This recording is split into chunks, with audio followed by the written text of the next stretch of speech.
Hello बच्चों, ये है आपका प्यारा सा चैनल जर्नी ऑफ साइंस और मैं इस जर्नी का गाइड पवन कुमार। पिछले वीडियो में हम लोगों ने फंक्शनल ग्रुप के बारे में जाना था और आज इस वीडियो में उससे रिलेटेड एक टॉपिक की बात करेंगे, होमोलोगस सीरीज की। होमो मीन्स होता है सेम, लोगस मीन्स होता है प्रिंसिपल। ठीक है, तो होमोलोगस सीरीज किसको कहते हैं? यहाँ हम लोग ऑर्गेनिक केमिस्ट्री में इससे क्या मतलब है, तो ऑर्गेनिक केमिस्ट्री में होमोलोगस सीरीज का मतलब होता है कि उस तरह का कंपाउंड्स, ऑर्गेनिक कंपाउंड्स जिसका फंक्शनल ग्रुप भी सेम हो और सेम स्ट्रक्चर और सेम फंक्शनल ग्रुप होने के कारण उसकी केमिकल प्रॉपर्टी भी सेम हो, ऑलमोस्ट सिमिलर केमिकल प्रॉपर्टी हो, और किसी भी लगातार दो मेंबर्स के बीच में एक CH2 ग्रुप का फर्क हो। जैसे एग्जाम्पल से देखते हैं, ठीक है। अगर हम लोग एल्केन्स की बात करें तो एल्केन्स में जितने भी मेंबर्स हैं वो आपस में एक होमोलोगस सीरीज का निर्माण करते हैं। जैसे CH4 इसको लोग मीथेन कहते हैं, C2H6 या इथेन हुआ, C3H8 यह हुआ प्रोपेन हुआ। तो ये सब आपस में एक होमोलोगस सीरीज का निर्माण करते हैं, क्योंकि इनके पास स्ट्रक्चर भी सेम है और इनकी केमिकल प्रॉपर्टी भी लगभग सिमिलर है। और किसी भी लगातार दो मेंबर्स के बीच में हम लोग का फर्क देखें तो इस दोनों के बीच के हम लोग फर्क देखें तो एक CH2 ग्रुप का फर्क है। देख लीजिए, यहाँ एक कार्बन 4 हाइड्रोजन, यहाँ 2 कार्बन 6 हाइड्रोजन, तो CH2 ग्रुप से ये डिफर कर रहा है। और अगर इसको हम लोग एटॉमिक मास के टर्म में बोले, यूनिट के टर्म में बोले, तो कार्बन का हम लोग 12 जानते हैं और हाइड्रोजन का हम लोग जानते हैं 1 × 2, तो कुल मिलाकर के 14U का डिफरेंस है। तो इस तरह के ग्रुप ऑफ ऑर्गेनिक कंपाउंड्स को हम लोग होमोलोगस सीरीज कहते हैं। और इसका एग्जाम्पल्स में क्या हो जाएगा? एल्केन्स एक सीरीज बना रहा है, एल्किन्स एक सीरीज बनाता है, एल्काइंस बनाता है, या देखिए एल्कोहल, एल्कोहल में ही देखा जाए आपका यह क्या था, यह था मिथाइल अल्कोहल और यह है इथाइल अल्कोहल। तो इसके बीच में CH2 ग्रुप या 14 मास यूनिट का फर्क है। तो जितने एल्केन्स हैं, एल्कीन्स हैं, एल्काइंस हैं या फिर अल्कोहल है, एल्डिहाइड्स, वो लोग अलग अलग होमोलोगस सीरीज का निर्माण करते हैं। आइए हम लोग इसके कैरेक्टरिस्टिक्स की बात करें कि होमोलोगस सीरीज का क्या क्या प्रॉपर कैरेक्टरिस्टिक्स होगा। तो पहला जो कैरेक्टरिस्टिक होगा होमोलोगस सीरीज के मेंबर्स का, ठीक है, तो हम लोग लिख रहे हैं कैरेक्टरिस्टिक्स। तो पहला कैरेक्टरिस्टिक्स क्या होगा कि किसी भी all the members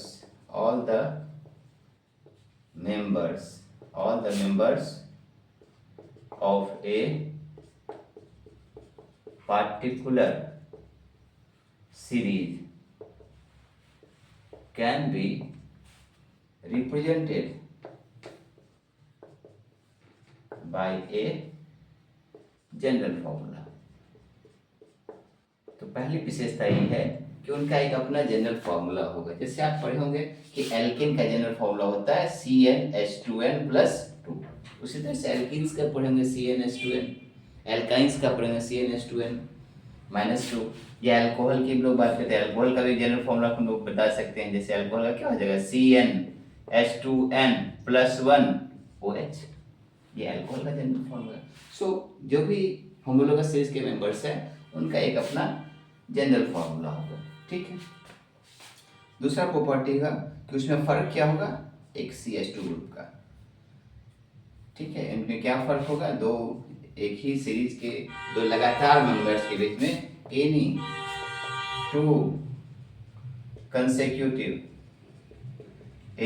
consecutive members differ by a CH2 group. या तो उसमें CH2 ग्रुप का फर्क होगा या इसको एट मास यूनिट के टर्म में बोले तो हम लोग लिख सकते हैं और 14 मास यूनिट, ठीक है। ये दूसरी विशेषता है। तीसरी विशेषता यह है कि क्योंकि उनका स्ट्रक्चर सेम है, फंक्शनल ग्रुप सेम है, इसलिए उनकी केमिकल प्रॉपर्टी सेम होगी। they show almost similar chemical properties. They show almost similar chemical properties due to similar functional group. and similar functional group and similar structure. ठीक है, लेकिन उनके जो फिजिकल प्रॉपर्टी होगा उसमें थोड़ा थोड़ा चेंजिंग होगा, फिजिकल प्रॉपर्टी में थोड़ा बदलाव होगा। ये भी देख लेते हैं। डेसो ए ग्रेजुअल चेंज, मतलब या तो इंक्रीज होगा या डिक्रीज होगा। ठीक है, फिजिकल प्रॉपर्टी में इंक्रीज या डिक्रीज होगा इन देयर फिजिकल प्रॉपर्टीज।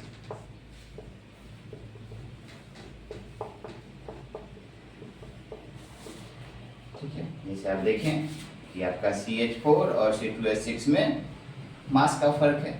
ठीक है, तो यहाँ क्या है, फिजिकल प्रॉपर्टी में मास एक फिजिकल प्रॉपर्टी है और इसके फिजिकल प्रॉपर्टी में इजाफा हो रहा है, बढ़ोतरी हो रही है, तो ग्रेजुअल चेंज होगा। ठीक है, और अंतिम बात, उनका एक जनरल मेथड ऑफ प्रिपरेशन होगा, है ना, एक कॉमन मेथड होगा।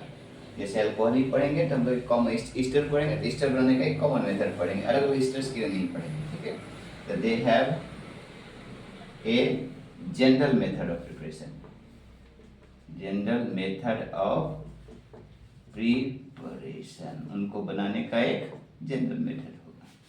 तो ये होमोलोगस सीरीज के मेंबर्स का कैरेक्टरिस्टिक्स है, तो जरा इसको नोट कर लेते हैं।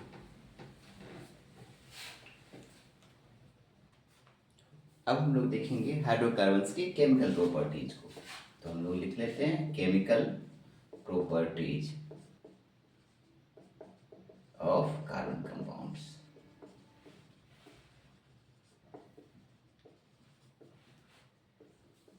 पहला प्रॉपर्टी है कंबशन।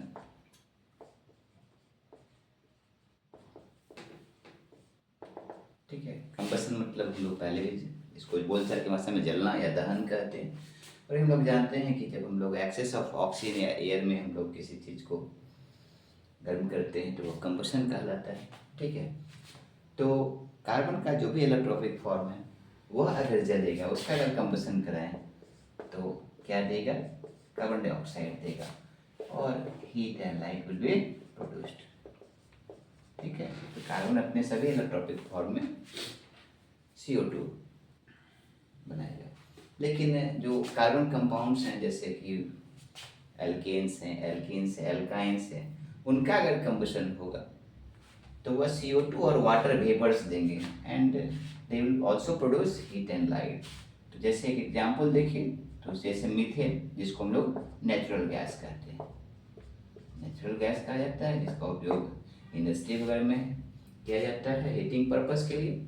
ठीक है, तो अगर हम लोग मीथेन या नेचुरल गैस को हम लोग कंबशन कराते हैं तो वह भी CO2 और H2O देगा and producing a lot of heat, है ना, lot of heat and light, a small amount of light also। ठीक है, या हम लोग एक और एग्जांपल देख सकते हैं, जैसे आप हम लोग घर में जो LPG जलाते हैं वह मेनली क्या है, वह एक सैचुरेटेड हाइड्रोकार्बन है, इसका नाम ब्यूटेन है, और उसको भी जलने के बाद जो प्रोडक्ट है यही होगा। ठीक है, प्रोड्यूसिंग लॉट ऑफ इट। तो जो भी सैचुरेटेड हाइड्रोकार्बन्स हैं, है ना, जो सैचुरेटेड हाइड्रोकार्बन्स हैं वह सैचुरेटेड हाइड्रोकार्बन जो हैं वह ब्लू फिल्म के साथ जलते हैं, है ना, burn with blue non sooty flame producing a lot of heat, producing a lot of heat. ठीक है, और यही वजह है हम लोग सैचुरेटेड हाइड्रोकार्बन को हीटिंग पर्पस में या तो होम्स में या इंडस्ट्री में हीटिंग पर्पस में हम लोग सैचुरेटेड हाइड्रोकार्बन्स का इस्तेमाल करते हैं। बट अगर हम लोग अनसैचुरेटेड की बात करें, अगर हम लोग अनसैचुरेटेड हाइड्रोकार्बन की बात करें, जैसे आपके एल्कीन्स की बात करें हम लोग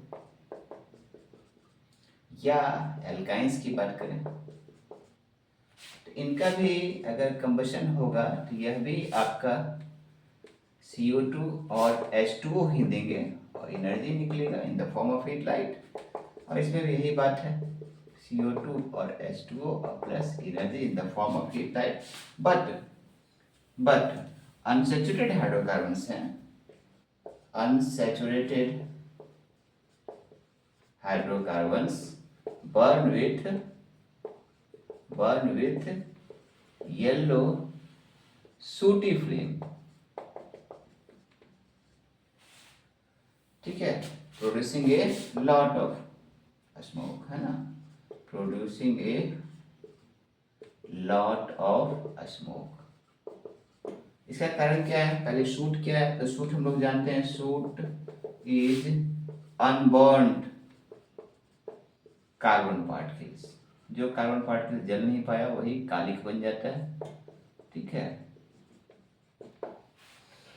तो इसका कारण लोग जानना चाहेंगे कि क्यों जो है सैचुरेटेड हाइड्रोकार्बन नॉन सूटी फ्लेम के साथ जलता है, ब्लू फ्लेम के साथ, और अनसैचुरेटेड क्यों येलो और सूटी फ्लेम के साथ जलता है। तो उसका कारण लोग तुलनात्मक अध्ययन देखें, जैसे देखा जाए यह एक सैचुरेटेड है और यह दोनों अनसैचुरेटेड है, ठीक है, यह दोनों अनसैचुरेटेड है। तो हम लोग अगर तुलनात्मक अध्ययन इस तीनों के बारे में करें तो हम लोग देखेंगे कि इसमें 2 कार्बन और 6 हाइड्रोजन है, इसमें 2 कार्बन 4 हाइड्रोजन और 2 कार्बन और 2 हाइड्रोजन। तो अगर परसेंटेज देखा जाए, ठीक है, कार्बन का परसेंटेज की अगर हम लोग बात करें तो अनसैचुरेटेड में कार्बन का प्रतिशत ज़्यादा है। तो ज़्यादा प्रतिशत होने के कारण क्या है कि उनका कंप्लीट ऑक्सीडेशन नहीं हो पाता है, और कंप्लीट ऑक्सीडेशन नहीं होने के कारण दे प्रोड्यूस सूट। और सूट क्या है, इसका ऑक्सीडेशन नहीं हो पाया जो अनबर्न्ड कार्बन पार्टिकल्स है, ठीक है। अगर हम लोग सैचुरेटेड में भी ऑक्सीजन की कमी कर दें तो वह भी येलो फ्लेम के साथ जलेगा और उसमें भी सूट प्रोड्यूस होगा। और अगर हम लोग अनसैचुरेटेड में बहुत ज़्यादा ऑक्सीजन का सप्लाई कर दें तो वह भी हो सकता है ब्लू फ्लेम के साथ जले, जैसा कि हम लोग वेल्डिंग के केस में करते हैं। तो इसको जरा से हम लोग कॉपी कर लेते हैं।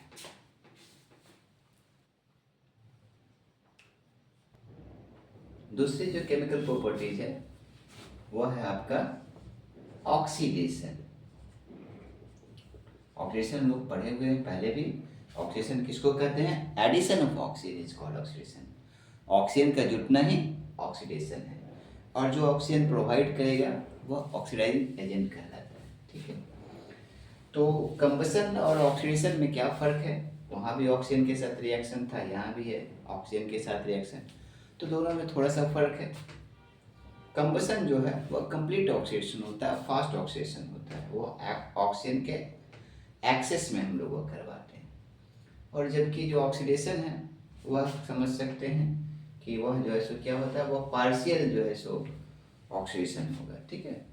तो हम लोग ऑक्सीडेशन कराने के लिए कुछ एजेंट्स की हम लोग के यहाँ ज़रूरत पड़ती है। जैसे आपका एक एजेंट है जो लेबोरेटरी में आसानी से मिलता है, वह है KMnO4 पोटेशियम, इसको हम लोग बोलते हैं पोटेशियम परमैंगनेट, है ना, एक कॉमन, या फिर K2Cr2O7, K2Cr2O7, इसको पोटेशियम डाइक्रोमेट के नाम से जाना जाता है।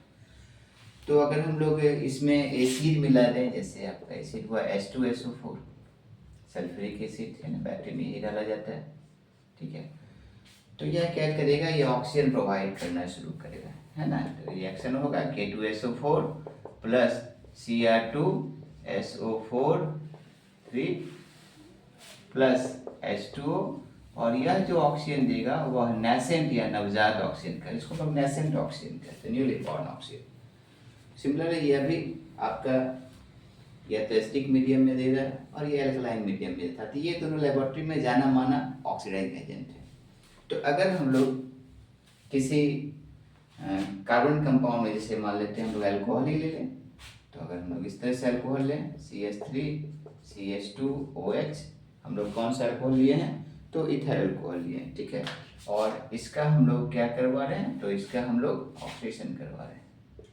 तो इस स्थिति में हम लोग ऑक्सीडेशन करने के लिए कुछ ले सकते हैं, जैसे KMnO4 ले लें, एल्कलाइन KMnO4, ये एल्कली है और इसको हम लोग हीट कर रहे हैं, ठीक है।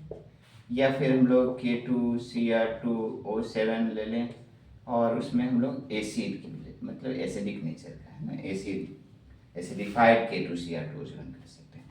तो इस स्थिति में यह कन्वर्ट हो जाएगा, इसको ऑक्सीजन मिल जाएगा और यह बन जाएगा, ठीक है, इसका ऑक्सीडेशन हो जाएगा। यह जो नेसेंट ऑक्सीजन जो है वह इसको मिल जाएगा और वाटर का निर्माण होगा। तो यह जो रिएक्शन है यह ऑक्सीडेशन कहलाया। तो इसको भी नोट कर लें। अगला रिएक्शन है जिसको हम लोग बोलते हैं सब्स्टिट्यूशन रिएक्शन।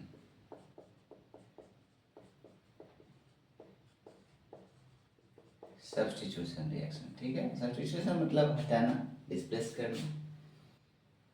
तो इसमें क्या होता है कि वन और मोर हाइड्रोजन एटम्स, है ना, are replaced by another atoms, है ना, ठीक है। एक या एक से ज़्यादा हाइड्रोजन एटम दूसरे एटम से रिप्लेस हो जाएगा। तो सब्स्टिट्यूशन रिएक्शन कौन शो करेगा? तो हम लोग पढ़ चुके हैं जो सैचुरेटेड हाइड्रोकार्बन है वह किसी भी केमिकल रिएजेंट के प्रति बहुत कम रिएक्टिविटी शो करते हैं, बिकॉज दे आर सेटिस्फाइड, इसलिए हम लोग उसका पुराना नाम पैराफिन्स के नाम से जानते थे। फिर भी यहाँ एक एग्जाम्पल है कि जो सैचुरेटेड हाइड्रोकार्बन्स हैं, है ना, वह क्लोरीन के साथ रिएक्ट करते हैं, react with chlorine gas in the presence of ultraviolet light, sunlight लिख सकते हैं, इन द प्रेजेंस ऑफ सनलाइट, ठीक है। और इसी घटना क्या बोलते हैं हम लोग? क्लोरीनेशन बोलते हैं, ठीक है। यहाँ एक एग्जाम्पल है जहाँ सैचुरेटेड हाइड्रोकार्बन जो है वह रिएक्शन शो कर रहे हैं इन द प्रेजेंस ऑफ सनलाइट, और इसको हम लोग क्लोरीनेशन बोलते हैं। जैसे देखा जाए, यह क्या था? यह था मीथेन और यह क्लोरीन गैस है, और इन द प्रेजेंस ऑफ सनलाइट और लगभग ये टेम्परेचर होना चाहिए। तो इसमें क्या होगा कि इसका हाइड्रोजन हटेगा, ठीक है। तो हाइड्रोजन हटेगा तो बनेगा CH3Cl और प्लस HCl। तो इसका हम लोग नाम जानते हैं, कॉमन नेम और एपिस नेम दोनों हम लोग पढ़ चुके हैं। कॉमन नेम होगा मिथाइल क्लोराइड, क्या नाम होगा? मिथाइल क्लोराइड, मिथाइल क्लोराइड, और एपिस नेम होगा क्लोरोमीथेन, ठीक है। और रिएक्शन फर्दर आगे बढ़ेगा और यह आगे बढ़ने के बाद सेम कंडीशन है, और यहाँ फिर से एक और हाइड्रोजन हट जाए और वहाँ भी क्लोरीन आकर अटैच हुआ। इसको हम लोग मिथिलीन क्लोराइड बोलते हैं या डाइक्लोरोमीथेन बोलते हैं, डाइक्लोरोमीथेन बोला, आईपीएसी ने होगा डाइक्लोरोमीथेन, कॉमन है मिथिलीन क्लोराइड, ठीक है। रिएक्शन को अगर नहीं रोका जाए तो वो फर्दर प्रोसीड करेगा और आपका तीसरा हाइड्रोजन भी वो हटा देगा और क्या बनेगा? तो इसका ये बहुत ही इंपॉर्टेंट कंपाउंड है, इसको हम लोग क्लोरोफॉर्म कहते हैं, ना। पुराने ज़माने में जो सर्जरी होता था तो उसमें बेहोशी के लिए इसका इस्तेमाल किया जाता था। अब तो बैन हो गया, ठीक है, यूज नहीं होता है इसका, क्योंकि इसका कुछ हार्मफुल इफेक्ट है। और इसका आईपीएसी नेम क्या होगा? ट्राइक्लोरोमीथेन, ठीक है। और अगर और हम इसको आगे ले जाएं तो अंतिम हाइड्रोजन भी इसका डिस्प्लेस हो जाएगा और बन जाएगा कार्बन टेट्राक्लोराइड। इसको हम लोग बोलते हैं कार्बन टेट्राक्लोराइड, ठीक है, या टेट्राक्लोरोमीथेन। तो ये किसका एग्जाम्पल है? क्लोरीनेशन का। इसी को हम लोग क्या बोलते हैं? It is called chlorination. इसको हम लोग बोलते हैं क्लोरीनेशन। क्लोरीन का जुटना, है ना, हाइड्रोजन हट रहा है और क्लोरीन जुट रहा है। तो ये एक एग्जाम्पल है जहाँ सैचुरेटेड हाइड्रोकार्बन जो है सो रिएक्शन शो कर रहा है, हालांकि वह कम रिएक्टिव था, फिर भी रिएक्शन शो हो रहा है। तो इसको भी नोट कर लें। हो गया। तो अगला रिएक्शन आपका है वह है हम लोग का एडिशन रिएक्शन। एडिशन हम लोग पहले से ही जानते हैं। चौथा रिएक्शन हम लोग का है एडिशन रिएक्शंस। एडिशन रिएक्शन में क्या होता है कि दो मॉलिक्यूल्स जो है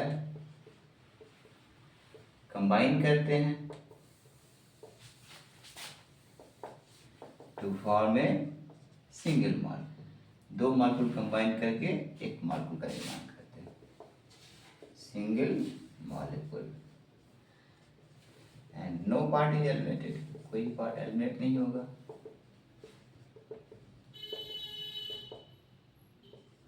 इस तरह के रिएक्शन को जहाँ दो मॉलिक्यूल्स कंबाइन करके एक सिंगल बड़ा मॉलिक्यूल का बना निर्माण कर रहे हैं और कोई भी पार्ट एलिमिनेट नहीं हो रहा है, उसको हम लोग कौन सा रिएक्शन बोलते हैं? उसको हम लोग एडिशन रिएक्शन बोलते हैं। और एडिशन रिएक्शन किसका कैरेक्टरिस्टिक फीचर होगा?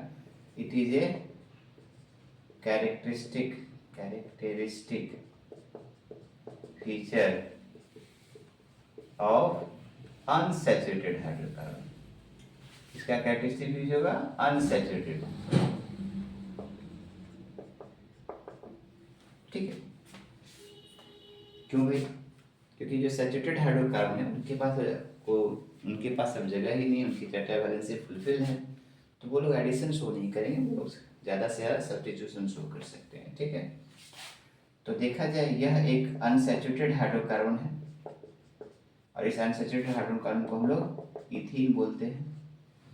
इथीन जो है वह हाइड्रोजन से एक साथ कंबाइन करता है। ठीक है, in the presence of some catalyst उस सब्सटेंस को कहते हैं जो कि किसी रिएक्शन के स्पीड को अमूमन बढ़ा दे। ठीक है, उसको हम लोग कैटलिस्ट बोलते हैं और इसको हम लोग गर्म करते हैं लगभग 473 के आसपास। तो इसमें क्या होता है कि यह जो एक अनसैचुरेटेड हाइड्रोकार्बन है वह सैचुरेटेड में बदल जाता है और कोई भी पार्ट एलिमिनेट नहीं हो रहा। देखिए दोनों हाइड्रोजन जुड़ गए। तो इस तरह का जो रिएक्शन है जिसमें दो मॉलिक्यूल मिलकर के एक सिंगल मॉलिक्यूल का निर्माण कर रहे हैं और कोई पार्ट एलिमिनेट नहीं हो रहा है, उसी को हम लोग कहते हैं, ये किसका निर्माण किया? सैचुरेटेड, है ना। इसको हम लोग एडिशन रिएक्शन कहते हैं। और यह जो एडिशन रिएक्शन है किसी अनसैचुरेटेड हाइड्रोकार्बन का, है ना, जिसकी वजह से वो सैचुरेटेड में कन्वर्ट होता है, उसी को हम लोग क्या बोलते हैं? उसको हम लोग बोलते हैं हाइड्रोजनेशन। तो इसको हम लिख लें, the addition of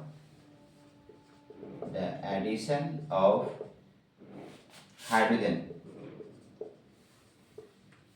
to a unsaturated hydrocarbon, ठीक है, to form A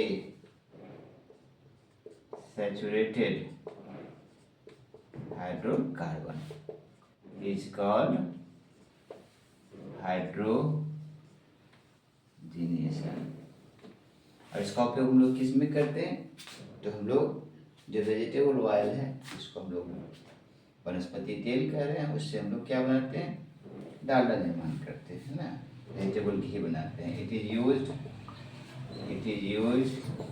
to form vegetable घी फ्रॉम वेजिटेबल ऑयल। देखा जाए, इसको हम यहीं पे इसका रिएक्शन बता लिए हैं, इसको यहीं लिख देते हैं। ठीक है, तो जो वेजिटेबल आपका जो ऑयल है जो कि एक अनसैचुरेटेड हाइड्रोकार्बन है,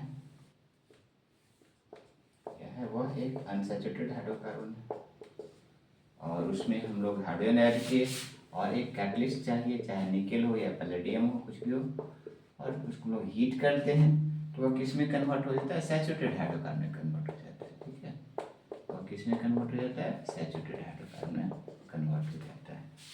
तो यह क्या था? यह वेजिटेबल ऑयल है और उससे हम लोग क्या बना रहे हैं? वेजिटेबल घी बना रहे हैं, डालडा इसको कहते हैं। तो इसी रिएक्शन का इसका इंडस्ट्रियल इंपॉर्टेंस है कि हम लोग इससे बहुत बड़ा काम कर रहे हैं, ऑयल से हम लोग घी बना रहे हैं, तो इसको एडिशन रिएक्शन कहा जाता है। तो इसको भी नोट कर लेंगे। ठीक है, अब हम लोग जो है वह कुछ इम्पॉर्टेंट जो ऑर्गेनिक कंपाउंड्स या कार्बन कंपाउंड्स है उसकी हम लोग बात करेंगे। सब इम्पॉर्टेंट कार्बन कंपाउंड्स।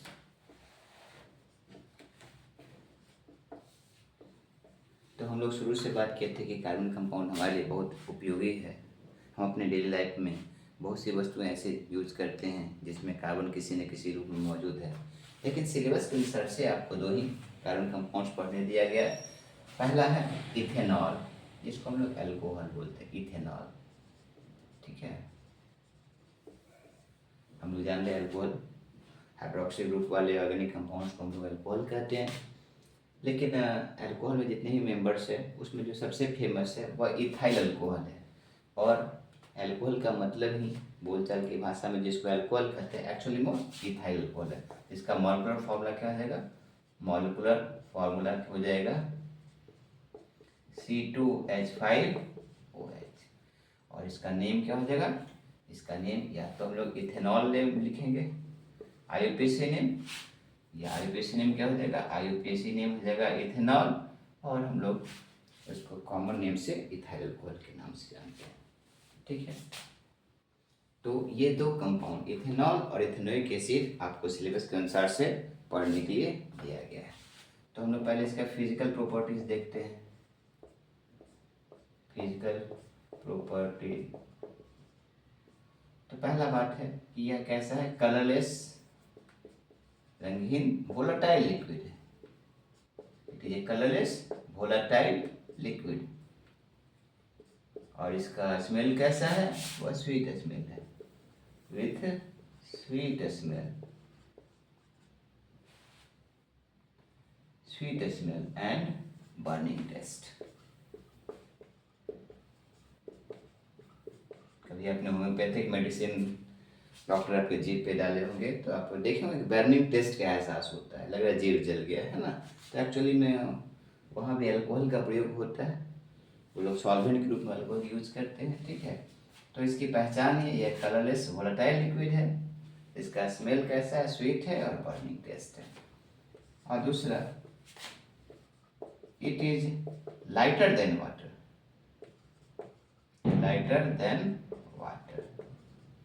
ठीक है, and is miscible in water in all proportions. ठीक है, तो पानी जो है वह शराब में सभी मात्रा में घुल जाता है। क्यों ऐसे, क्यों पानी में क्यों घुल रहा है, due to presence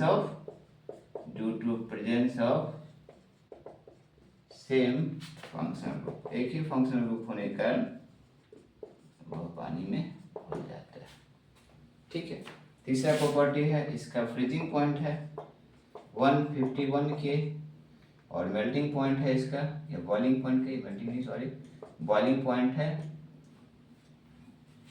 156 K and boiling point है 351 K। ठीक है, और अंतिम प्रॉपर्टी है कि does not effect on litmus. Litmus paper हम लोग देखे होंगे लाइव, लिटमस, दो तरह का लिटमस पेपर हम लोग यूज के बारे में लोग जानते हैं, एक था रेड और एक ब्लू। तो लिटमस पे इसका कोई प्रभाव नहीं है, मतलब ये न्यूट्रल टाइप का। तो ये इसका फिजिकल प्रॉपर्टी हुआ है, इसको जरा नोट कर लेते हैं।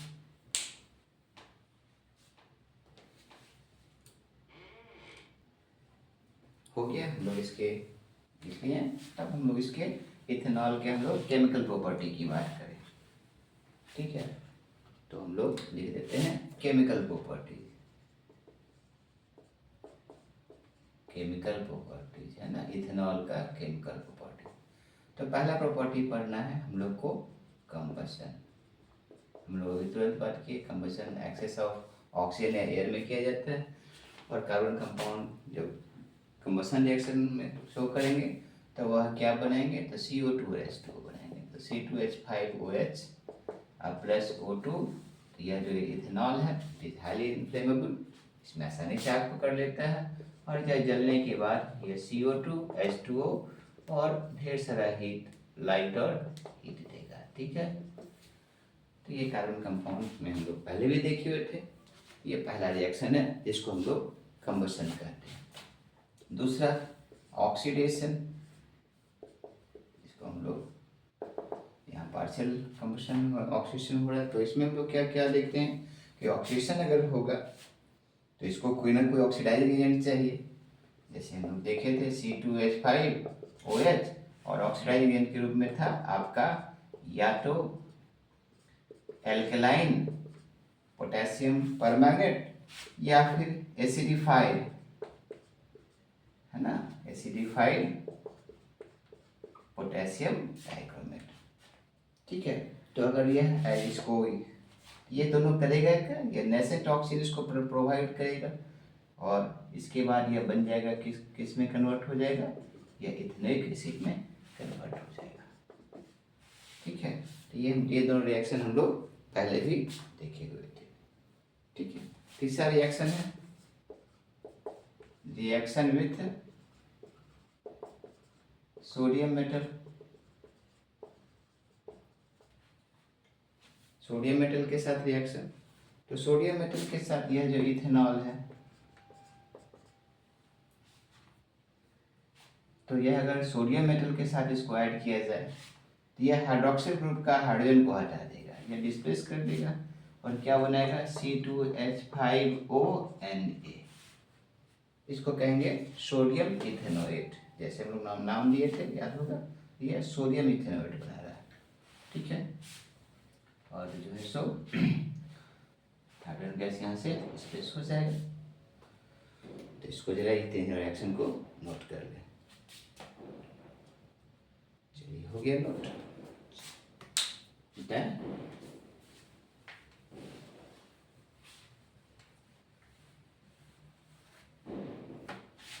अगला सबसे इंपॉर्टेंट रिएक्शन है चौथा, एस्टरिफिकेशन।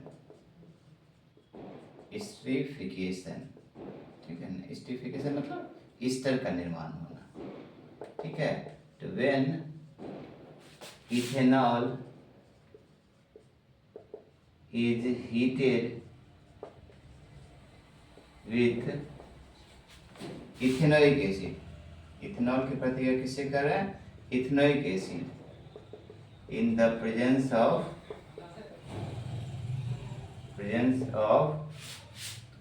conc सल्फ्यूरिक एसिड, है ना। जब इथेनॉल की प्रतिक्रिया हम लोग कॉन्क सल्फ्यूरिक एसिड के प्रेजेंस में इथेनोइक एसिड से करा रहे हैं। ठीक है, एंड इथाइल इथेनोएट बनता है। ठीक है, इथाइल इथेनोएट जो कि एक ईस्टर है,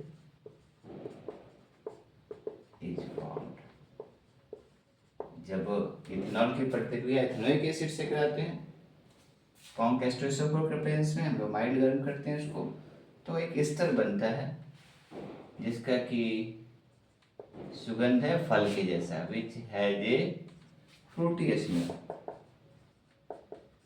Frooti smell. It is called esterification. इसी रिएक्शन को हम लोग क्या बोलते हैं, एस्टरिफिकेशन।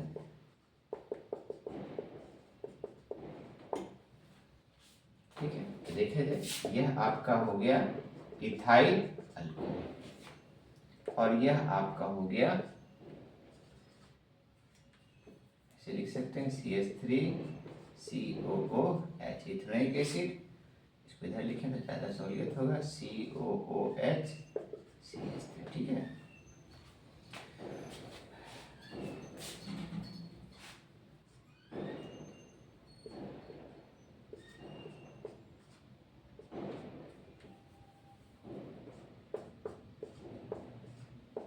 समझाने के लिए इस तरह से हो गया। तो होता क्या है कि इसका जो H है और इसका OH है, यह दोनों मिलकर के क्या बना लिया, वाटर बना लिया। इसका H और इसका OH मिलकर के वाटर बन गया। और इसके बाद क्या बना, तो ये दोनों मिलकर क्या बना, CH3COOC2H5। इसी का नाम हो गया इथाइल इथेनोएट, या हम लोग कॉमन नेम पढ़ते हैं इथाइल एसीटेट, है ना। यह बन गया आपका इथाइल इथेनोएट, ETHANOAT, यही ईस्टर बन गया और इसी रिएक्शन को हम लोग एस्टरिफिकेशन कहते हैं। ठीक है, और एक और रिएक्शन है इसमें जिसको हम लोग कहते हैं, यही लिख देते हैं, डिहाइड्रेशन। डिहाइड्रेशन आप लोग को मालूम है, डिहाइड्रेशन मतलब होता है लॉस ऑफ वाटर। तो अगर हम लोग जो इथेनॉल की प्रतिक्रिया एक्सेस सल्फ्यूरिक एसिड, जो कम सल्फ्यूरिक एसिड है, इसके एक्सेस सल्फ्यूरिक एसिड H2SO4 लिख देते हैं, कम सल्फ्यूरिक एसिड है के साथ इसको प्रतिक्रिया कर रहा है इन द एक्सेस, और हम लोग गर्म करते हैं लगभग 170 डिग्री सेंटीग्रेड पर। तो इससे पानी निकल जाएगा, लॉस ऑफ वाटर हो जाएगा, और लॉस ऑफ वाटर होने के बाद बचेगा क्या, तो भाई एक पानी और एक OH और एक H निकल गया तो 4 बच गया। तो यह बन जाएगा, इस तरह का कंपाउंड बनेगा, एक अनसैचुरेटेड हाइड्रोकार्बन C2H4 बन जाएगा, इथीन निर्माण होगा। और इसी रिएक्शन को हम लोग क्या बोलते हैं, डिहाइड्रेशन बोलते हैं। तो ये आपका 5 रिएक्शन हम लोग को इथेनॉल के बारे में पढ़ना था। ठीक है, तो जरा इसको नोट कर लें।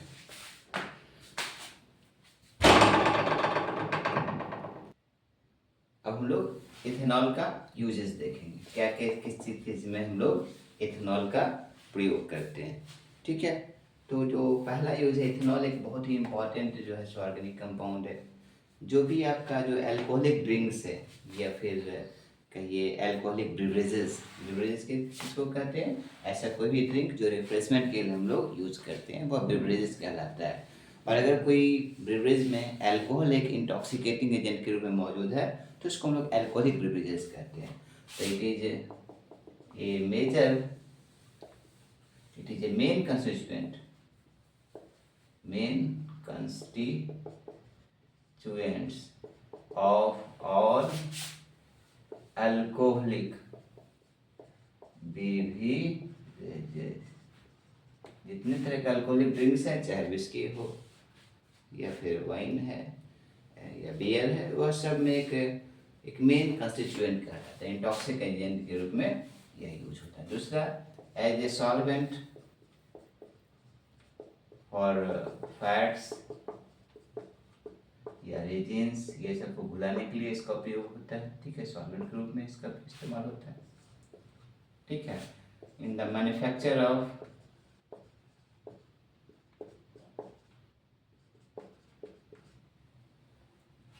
बहुत से सब्सटेंस में, जैसे आपका ट्रांसपेरेंट सॉप्स हुआ, ट्रांसपेरेंट सॉप्स है, या पेंट्स हैं, वार्निशेस,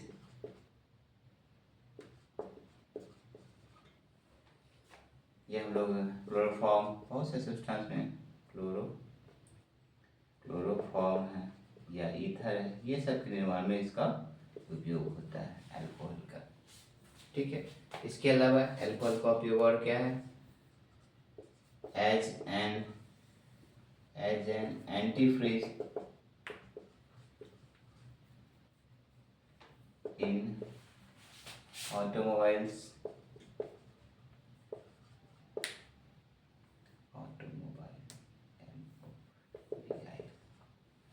ठीक है, ऑटोमोबाइल इंजिन्स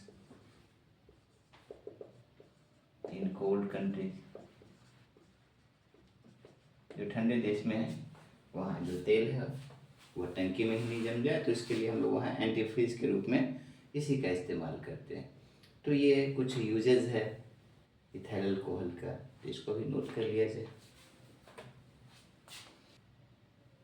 अगला जो इम्पोर्टेंट हम लोग को कार्बन कंपाउंड्स पढ़ना है, वह है इथेनोइक एसिड। इथेनोइक एसिड हम लोग जानते हैं, इसका मॉलिक्यूलर फॉर्मूला क्या हो जाएगा, मॉलिक्यूलर फॉर्मूला हो जाएगा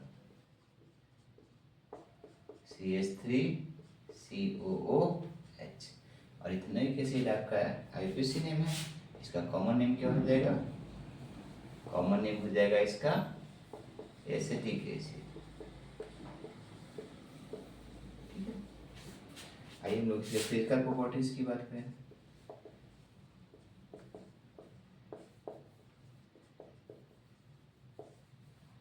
ठीक है, तो इसके जो फिजिकल प्रॉपर्टीज हैं उसमें क्या क्या है, तो यह पहला प्रॉपर्टी रहेगा, यह एक कलरलेस लिक्विड है, it is A colourless liquid. ठीक है, with a sharp smell of, या having a sharp smell, having a sharp smell, और या पंजेंट स्मेल कह सकते हैं, और विनेगर। ठीक है, यह कलरलेस लिक्विड है, इसमें से विनेगर का बहुत तेज गंध आता है।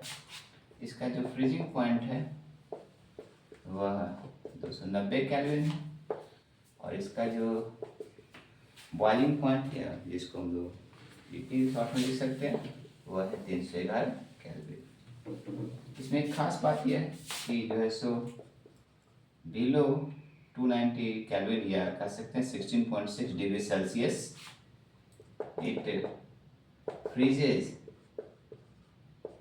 to form glacier like crystals। ये जम जाता है। जो प्योर आपका जो इथेनोइक एसिड है ना, यह लिख सकते हैं प्योर प्योर, ठीक है।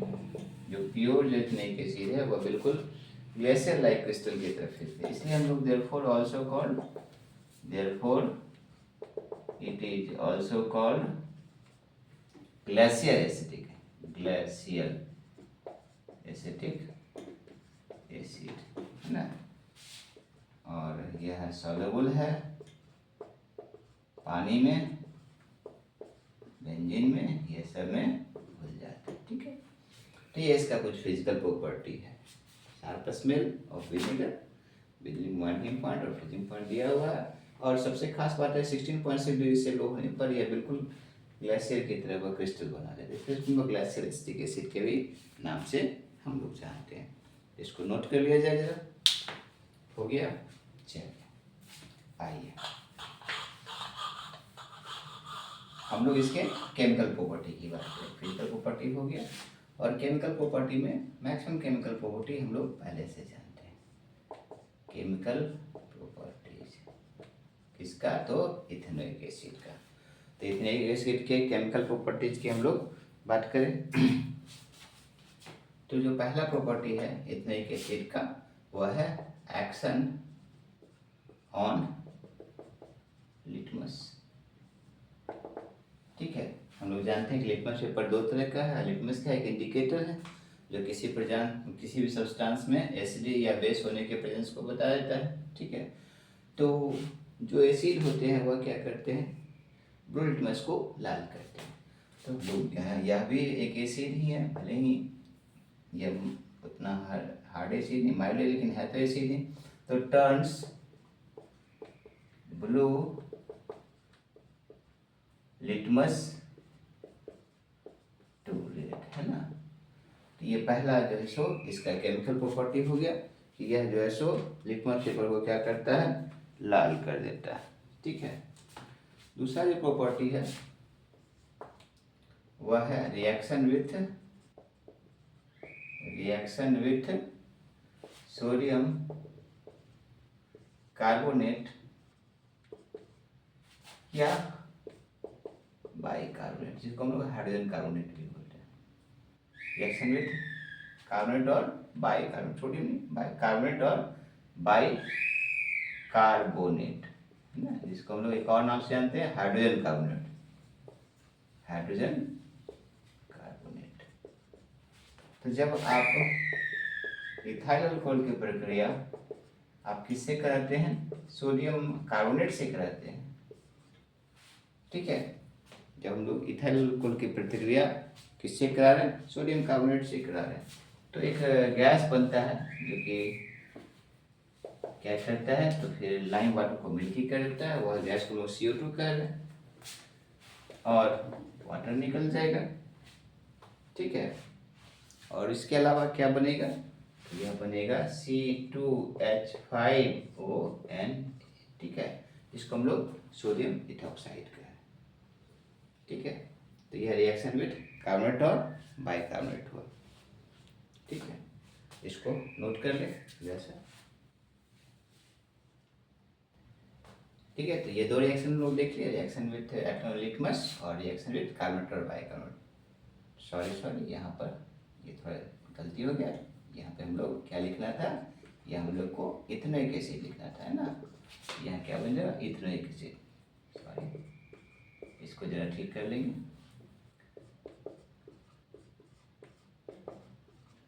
है ना। इथेनोइक एसिड की प्रतिक्रिया सोडियम कार्बोनेट या सोडियम बाइकार्बोनेट से कर रहे हैं हम लोग, तो यह बन रहा है। ठीक है, इसके बाद अगला रिएक्शन है,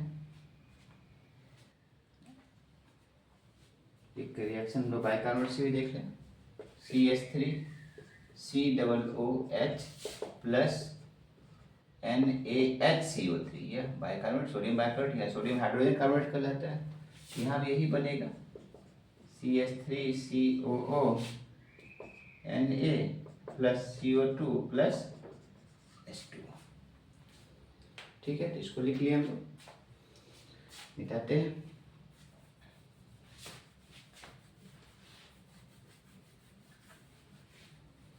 अगला रिएक्शन है तीसरा में एस्टरिफिकेशन, लोग पढ़ चुके हैं कि जब हम लोग इथाइल अल्कोहल की प्रतिक्रिया इथेनोइक एसिड से कराते हैं इन the presence of conc sulphuric acid, तो वो क्या बनता है, एक एस्टर बनता है।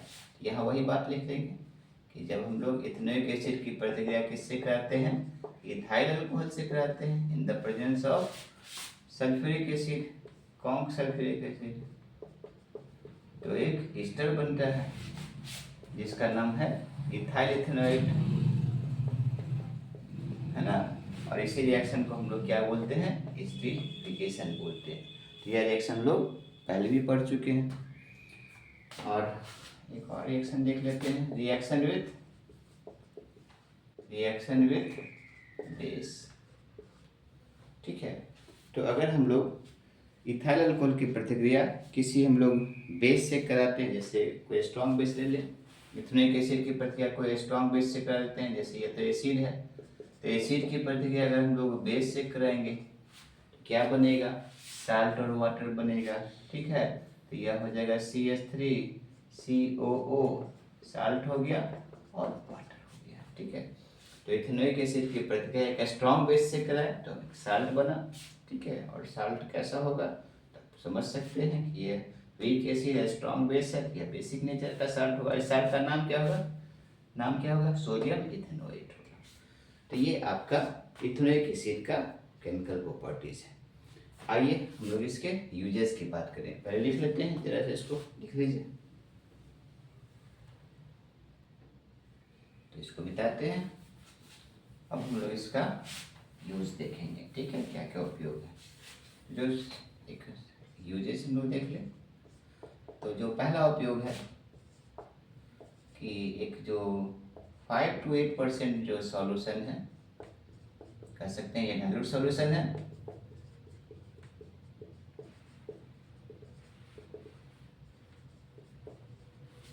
इसको हम लोग विनेगर कहते हैं ना।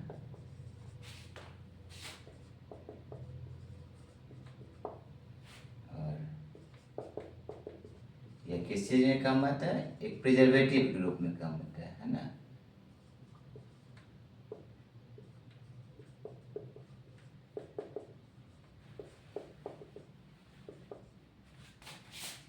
पिकल्स हुआ या सॉसेज हुआ, सबको प्रिजर्व करने में विनेगर का प्रयोग होता है। ठीक है, दूसरा जो इसका उपयोग है, यह मिल्क से लैटेक्स या फिर कैसिन वगैरह को प्राप्त करने में इसका उपयोग है ना। तीसरा इसका उपयोग है इन मेकिंग पेंट हुआ, प्लास्टिक है ना, या फार्मास्यूटिकल्स है, ये सब में इसका प्रयोग होता है। चौथा इसका उपयोग है इन मेकिंग सेलुलोज एसीटेट, जिसको लोग सेलोफैन कहते हैं, या SPM से मेम्ब्रेन है, जो भी मेम्ब्रेन बनता है, आरओ काइसिस बनता है, तो इसके बनाने में भी इसका उपयोग होता है। और हम लोग एक और उपयोग कर सकते हैं कि एस्टरिफिकेशन से इन मेकिंग ईस्टर या एसीटोन, यह सब निर्माण में भी इसका प्रयोग होता है। तो यह इथेनोइक एसिड का यूजेस है, इसको देख लें। And thanks for watching my video. अगले वीडियो में हम लोग सोप्स एंड डिटर्जेंट्स की बात करेंगे।